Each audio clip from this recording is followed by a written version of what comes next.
Hello दोस्तों, ITI classes के YouTube channel पर आप सभी का स्वागत है। तो दोस्तों, आज की इस वीडियो में हम बात करेंगे trade theory electrician second year के सोल्ड पेपर 2019 में जो आपका पूछा गया था। तो सभी प्रश्नों को यहाँ पर डिस्कस करेंगे। और वीडियो को शुरू करने से पहले मैं आपको बता दूँ, यदि आप चैनल पर पहली बार आए हैं तो प्लीज़ चैनल को सब्सक्राइब करें, शेयर करें और साथ में बेल आइकन को ज़रूर प्रेस कर लें ताकि हमारी वीडियोज़ का नोटिफिकेशन आपको मिलता रहे। और इन सभी प्रश्नों की PDF फाइल आप हमारे टेलीग्राम ग्रुप से भी डाउनलोड कर सकते हैं और ग्रुप को ज्वाइन करने के लिए लिंक आपको इस वीडियो के डिस्क्रिप्शन में दिया गया है। तो पहला प्रश्न आपका कि यदि किसी DC शंट जनित्र का अवशिष्ट चुंबकत्व समाप्त हो जाए तो उसे पुनः प्राप्त करने के लिए क्या करना चाहिए। मीन्स यदि किसी DC जनरेटर का जो मैग्नेटिज्म है वो ख़त्म हो जाता है तो उसे वापस प्राप्त करने के लिए आप क्या करेंगे।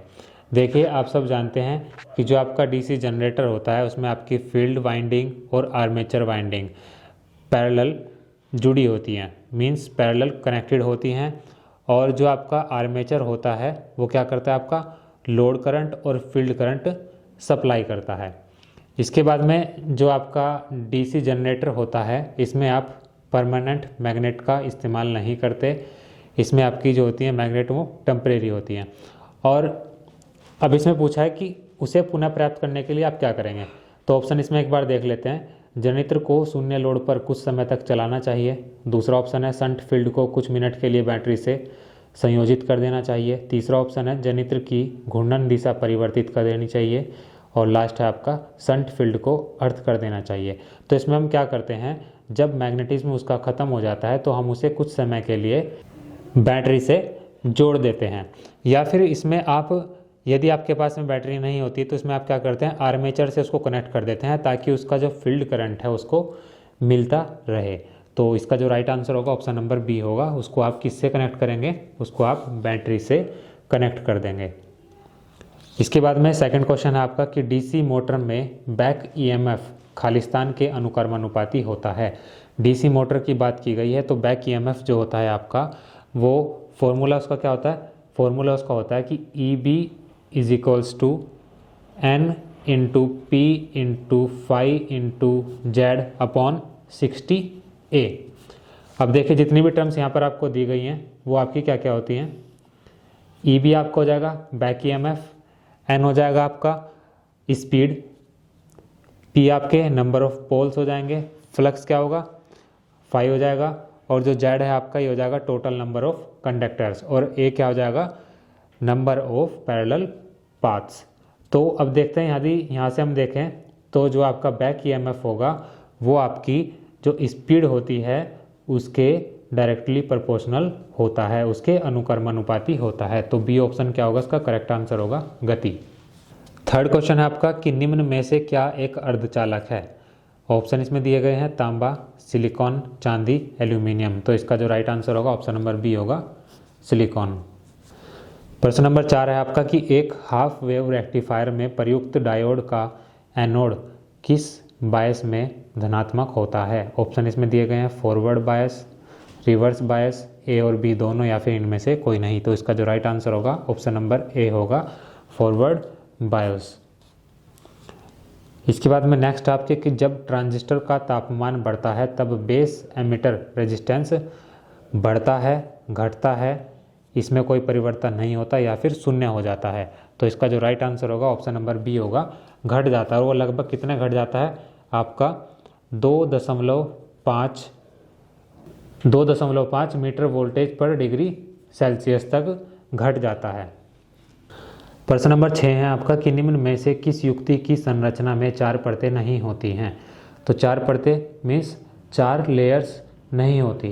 तो आपको यहाँ पर जो ये आपका ट्रेड थ्योरी आपने पढ़ा होगा तो उसमें एक चैप्टर है आपका पावर इलेक्ट्रॉनिक्स डिवाइसेस। तो उस चैप्टर से ये आपका प्रश्न पूछा गया है। और यदि आपने पढ़ा होगा UJT, डायक, SCR या फिर ट्रायक, इन सब के बारे में, तो डायक, SCR और जो ट्रायक होते हैं इन सब में आपकी 4 लेयर्स होती हैं। 4 लेयर्स होती हैं जिसमें 2 P होते हैं और 2 N की लेयर्स होती हैं। तो इसमें पूछा है कि इसमें 4 परतें नहीं होती। तो UJT जो आपका होता है इसमें आपकी 4 परतें नहीं होती, इसमें आपके 3 टर्मिनल होते हैं और 2 आपकी लेयर्स होती हैं। प्रश्न नंबर 7 है आपका कि IC 723 वोल्टेज रेगुलेटर परिपथ कितनी नियमित आउटपुट वोल्टेज प्रदान करता है। ये क्वेश्चन एक बार आप चेक कर सकते हैं और यदि आपको इसका कहीं आंसर मिलता है तो आप उसको हमें कमेंट करके बता सकते हैं। वैसे जो इसका एक्चुअल वैल्यू होती है, जो आपको आउटपुट वोल्टेज मिलता है वो आपका होता है 2 से 37 वोल्ट के अप्रोक्स मिलता है। जो आपको IC 723 वोल्टेज रेगुलेटर परिपथ होता है उसमें जो आपका आउटपुट वोल्टेज होगा वो 2 से 37 वोल्ट के बीच में होता है। बट इसका जो आंसर आपको दिया गया है वो C है, तो एक बार इसको आप चेक कर लीजिएगा और जो भी इसका राइट आंसर होगा उसको हमें कमेंट करके बताएं। इसके बाद में प्रश्न नंबर 8 है आपका कि बाइनरी संख्या 111010 बेस 2 की समतुल्य डेसिमल संख्या है। देखें यहाँ पर बाइनरी जो संख्या होती है उसका बेस कितना होता है 2 होता है और जो आपका डेसिमल होता है उसको बेस 10 होता है। अब बेस 10 में आपको इसको कन्वर्ट करना है, तो किस प्रकार से करेंगे। आपने ये जो आपको वैल्यू दी गई है 111010 इसको कन्वर्ट करना है डेसिमल में, मीन्स जो आपका बेस होगा वो 10 हो जाएगा। अब वैल्यू हमें देखनी है कि इन ऑप्शन में से क्या है, तो हम क्या करते हैं, इधर हम क्या करेंगे, जो आपका राइट साइड होगी ये राइट साइड से लेफ्ट साइड की तरफ चलते हैं और क्या करेंगे, जो आपका यहाँ पर नंबर लिखा होगा उसकी मल्टीप्लाई करेंगे 2 की पावर 0 से। ऐसे ही 2 की जो पावर है वो बढ़ती चली जाएगी, प्लस 1 इंटू 2 की पावर 1 प्लस 2 इंटू 2 की पावर 0, सॉरी 2 की पावर 2, ये हो जाएगा 0 चूँकि यहाँ पर 0 है, प्लस 1 इंटू 2 की पावर 3 प्लस 1 इंटू 2 की पावर 4 प्लस 1 इंटू 2 की पावर 5। अब जब आप इसको सॉल्व कर लेंगे तो ये हो जाएगा आपका 0 प्लस 2 की पावर 1 कितना होता है 2 होता है, तो 0 प्लस 2 प्लस ये आपका 0 हो जाएगा क्योंकि यहाँ 0 से मल्टीप्लाई करेंगे इसकी, तो ये दोनों टर्म्स आपकी जो खत्म हो जाएगी। 2 की पावर 3 कितना होता है 8 होता है, प्लस 2 की पावर कितना हो जाएगा 16 और ये आपका 32। तो जब इनको ऐड करेंगे तो आपका आ जाएगा 58 और बेस 10। तो इस बाइनरी संख्या का जो डेसिमल संख्या होगी वो क्या होगी 58। तो ऑप्शन नंबर सी क्या होगा इसका राइट आंसर होगा। अब देखिए प्रश्न नंबर 9 है आपका कि जे के फ्लिप फ्लॉप में जे बराबर 0, के बराबर 0 तथा सी एल के बराबर 1 होने पर आउटपुट होगा। देखिए इसको मैं आपको दिखा देता हूँ, इसकी एक टेबल होती है आपकी, ये आपकी बुक में दी गई है, डिजिटल इलेक्ट्रॉनिक्स ये चैप्टर का नाम है आपका। तो इसमें आपको ये दिखाया गया है, ये यहाँ से आप देख सकते हैं, जब आपका J और K की वैल्यू 0 होती है और CL के आपका 1 होता है तो उस स्थिति में आपका जो आउटपुट होता है वो कितना होता है पूर्व स्थिति होती है, मतलब जो पहले होता है वही रहता है। अब इसका मतलब एक बार हम समझ लेते हैं। इसका मतलब जो यहाँ पर दिया गया है इसमें आपको बताया गया है कि जब आपका इनपुट 0 हो जाता है तो दोनों जो गेट होते हैं आपके, दोनों एंड गेट जो होते हैं आपके वो डिसेबल हो जाते हैं, मीन्स निष्क्रिय हो जाते हैं, जिससे क्लॉक पल्स जो होती है उस पर कोई प्रभाव नहीं पड़ता और यह जो आपका आउटपुट होता है वो पहले जैसे समान होता है। तो पूर्व स्थिति आ जाएगी। इसका मतलब जो आपका आउटपुट होगा, जो भी आपका आउटपुट होगा वो पहले की तरह समान हो जाए रहेगा। तो ऑप्शन इसका जो ए है वो आपका राइट आंसर हो जाएगा QN।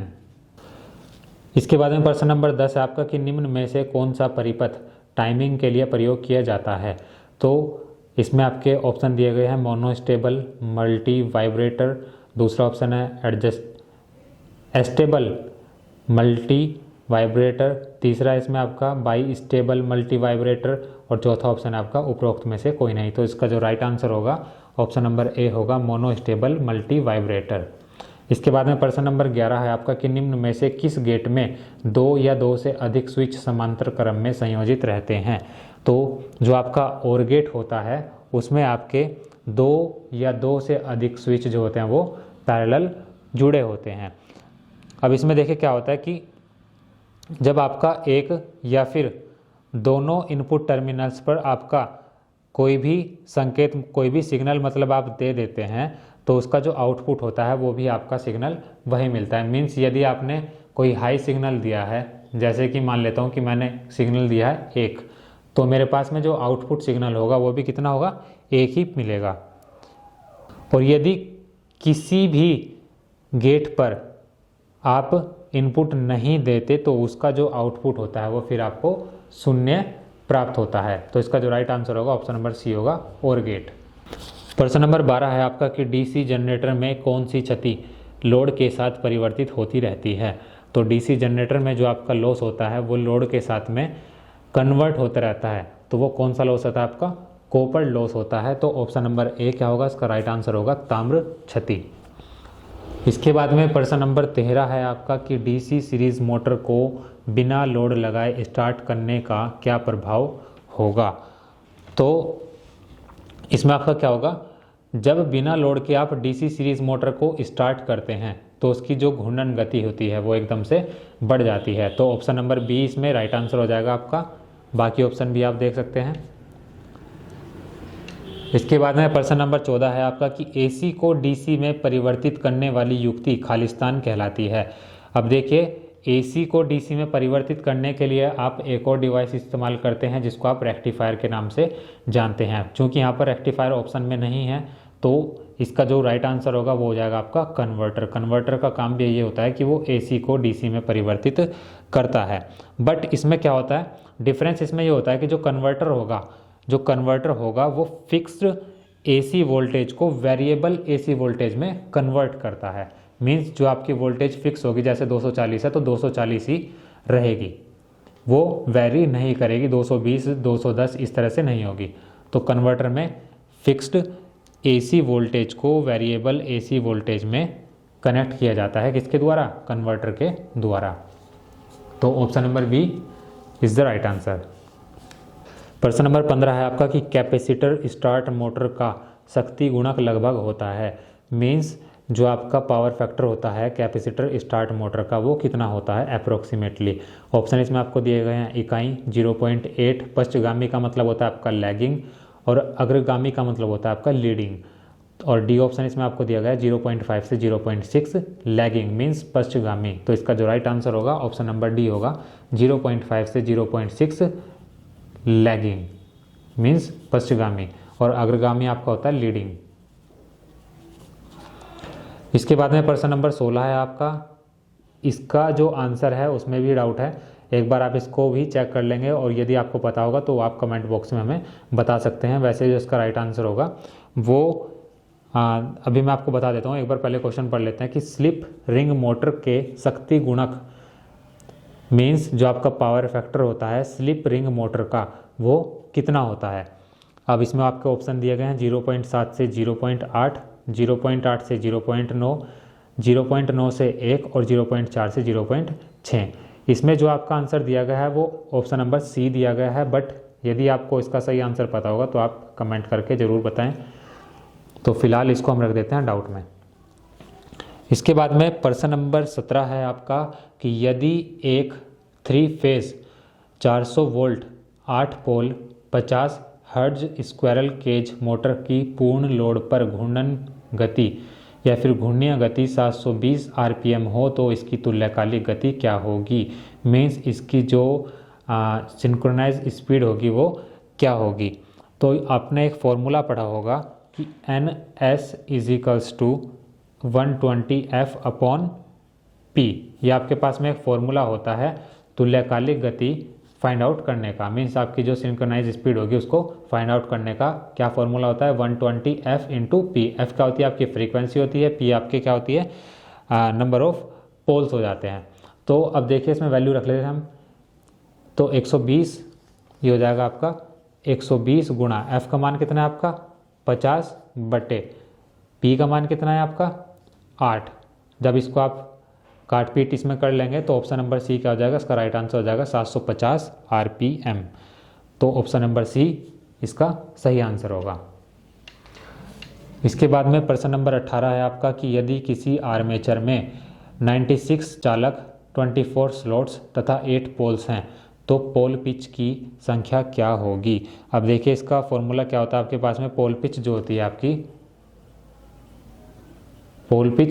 है आपकी उसका फॉर्मूला होता है number of slots, pole pitch जो होती है आपकी number of slots upon number of poles.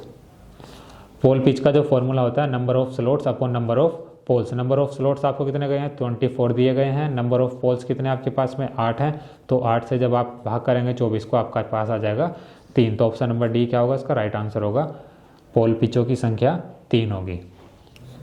प्रश्न नंबर 19 है आपका कि जो आपका capacitor start capacitor run motor मूलतः होती है। तो आपका जो capacitor start capacitor run motor होता है वो आपका सिंगल फेस प्रेरण मोटर होता है। तो ऑप्शन नंबर ए क्या होगा, इसका राइट आंसर होगा एक कलीय प्रेरण मोटर। एक कलीय को आप क्या कहेंगे, सिंगल फेस। इसके बाद में प्रश्न नंबर 20 है आपका कि तुल्यकालिक मोटर का स्टार्टिंग टॉर्क होता है। जो आपका सिंक्रोनस मोटर जो होता है आपका, उसका जो स्टार्टिंग टॉर्क होता है वो कितना होता है, 0 होता है। और जो आपके सिंक्रोनस मोटर होते हैं वो सेल्फ स्टार्ट नहीं होते, ये आपको ध्यान रखना है। और स्टार्टिंग टॉर्क आपको बता दिया गया है कि इनका जो स्टार्टिंग टॉर्क होगा वो 0 होगा।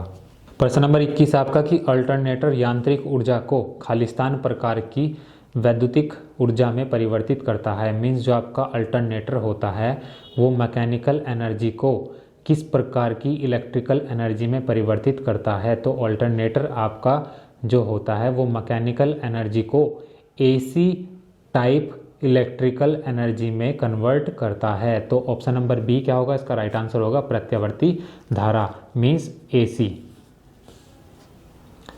इसके बाद में प्रश्न नंबर 22 है आपका कि टेबल फैन की मोटर में किस प्रकार की वाइंडिंग प्रयोग की जाती है। जो आपके टेबल फैन होते हैं उसमें आप बास्केट वाइंडिंग का प्रयोग करते हैं। बास्केट वाइंडिंग के जो अन्य नाम होते हैं वो आपका क्या होता है, स्केटर वाइंडिंग।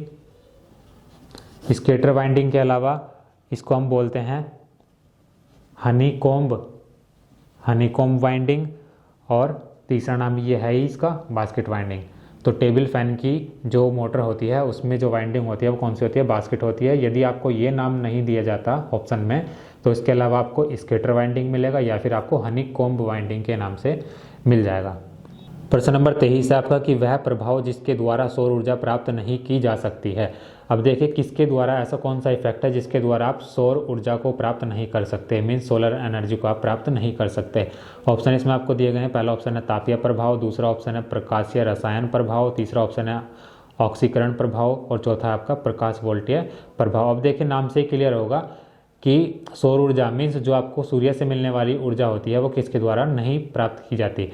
तापीय ऊर्जा, यदि ताप होगा, तापीय प्रभाव होगा तो उसके द्वारा भी आपको मिल जाएगी। प्रकाशीय प्रभाव होगा तब भी मिलेगी, प्रकाश वोल्टीय प्रभाव होगा तब भी मिलेगी। बट यहाँ पर किसके द्वारा नहीं मिलती, ऑक्सीकरण प्रभाव के द्वारा। तो ऑप्शन नंबर सी क्या होगा, इसका राइट आंसर हो जाएगा। इसके बाद में प्रश्न नंबर 24 है आपका कि तुल्यकालिक मोटर जो आपका सिंक्रोनस मोटर होता है बिना उत्तेजन वाइंडिंग के वो क्या कहलाता है। बिना उत्तेजन वाइंडिंग के उसको आप रिएक्टेंस मोटर के नाम से जानते हैं। तो ऑप्शन नंबर ए क्या हो जाएगा, इसका राइट आंसर हो जाएगा। इसके बाद में प्रश्न नंबर 25 है आपका कि भूमिगत लाइन का प्रयोग सामान्यतः कितनी वोल्ट तक किया जा सकता है। मीन्स जो आप अंडरलाइन केबल डालते हैं वो कितनी वोल्टेज तक के तारों को आप डालते हैं। तो इसका जो राइट आंसर होता है ऑप्शन नंबर बी हो जाएगा 11 किलो वोल्ट।